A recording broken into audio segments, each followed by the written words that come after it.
So something peculiar happened. The English version of chapter 1127 has come out, and upon its English release officially, we have something to talk about. So, when the chapter dropped, many people thought it was strange that when Sanji, Zoro, and Luffy attack the lion who is actually a house cat, Luffy uses an attack called Gear Fourth Gum Gum Elephant Whip. Now, why is this weird? Well, the elephant series of attacks, one, have always been punches, and two, only belong to Gear Third. So, for this to be both a kicking attack and part of Gear Fourth is pretty peculiar in itself. I've said this both in the video I made about the chapter, and I've said this in the 45th episode of the Rose Skull podcast. But here is what could be happening. Not necessarily saying this is happening, but what could be happening is that Gear Fourth as a concept could have been consolidated into the base moveset like Gear Third and Gear Second have been since the time skip has started. I will still say there's room for this to be a typo, but seeing as how it has now passed a secondary check of Viz officially translating it, I'm not so sure. But to continue, which means from this that Gear Fifth could be the primary transformation moving forward, which may or may not be something that a lot of people like or a lot of people want, but that seems to be the reality of the situation, as Luffy's hockey journey is now probably the main focus of his moveset moving forward.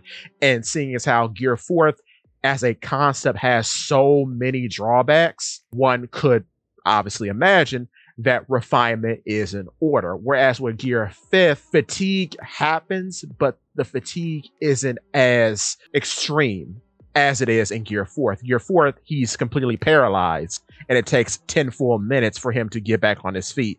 Whereas when Gear Fifth, he gets a little tired, he can pop right back into it. It's just a matter of sustaining a little energy, getting a little food.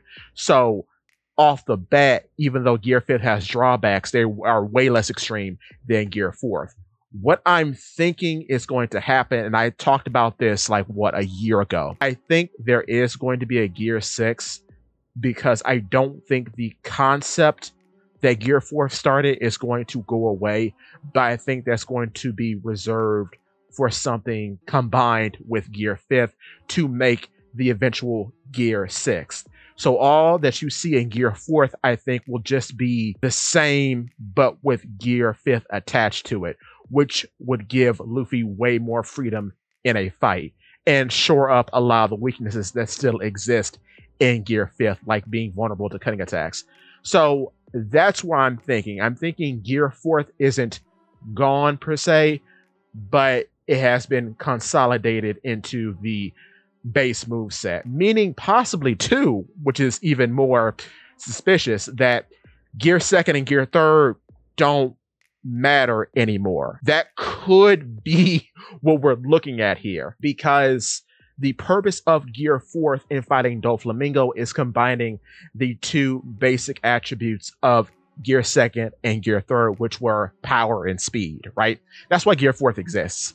Plus hockey to get past any annoying defenses. So it, from a story perspective, would make sense that you would combine the two and eliminate the hockey drawbacks as you get more and more adept in using this technique. So now you can have the best of both worlds with no drawbacks. Because if I recall, it's been stated several times in the early days of Gear Fourth. I forgot where though, but the point made about Gear Fourth is that it's using a lot of hockey all at once. So from a realistic perspective, as Luffy grows throughout the story, it will only make sense for this to be improved. So that's what I'm thinking. I'm thinking Gear Fourth probably is gone as we knew it, and might return in a similar fashion in the form of a possible Gear Sixth. With that being said, give me your thoughts and tell your friends about Paula P. What's it?